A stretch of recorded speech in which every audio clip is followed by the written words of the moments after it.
What if you can't get enough words on the page? My name is Gina. I'm an author, editor, publishing professional. I help you make your writing better. We talked recently about how to cut your word count if you are over that mythical 100,000 word mark, but what if you cannot get yourself up to what is considered a good minimum word count within your genre? I have some tips for you on that today. We're going to fall back on some old standbys. Make sure that you are showing, not telling. If you come in and say Joe was happy, that took up 3 words and it is not very immersive. If you instead show Joe running into the room, a grin across his face, clutching the letter from Harvard in his hand, and he says, I did it, I did it, I did it, and he picks his girlfriend up and swings her around in a circle while they laugh and cry and are so thrilled at this wonderful news that Joe is holding in his hand. One, you have used up a lot more words. You have demonstrated a setting in a way that is more interesting. You have demonstrated how this news is not only going to impact Joe, but you have also dragged another character into it. You are demonstrating the relationship between them, the way that she is happy for him, but you also realize that this news is going to impact her in some way, shape, or form also. You have used up a whole lot more words and you have made the story much more immersive.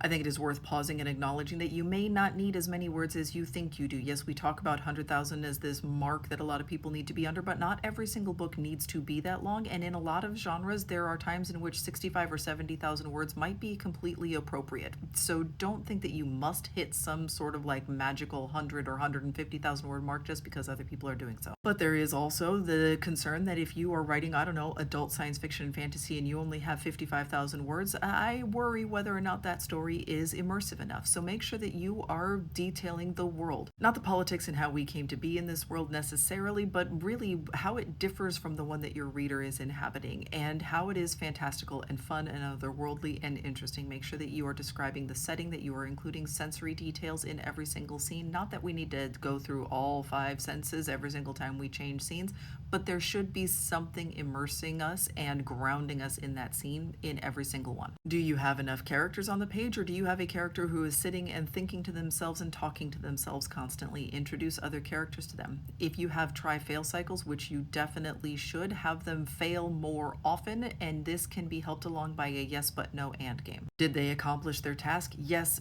but it did not work out the way that they thought it was going to, and now they have other problems they hadn't anticipated.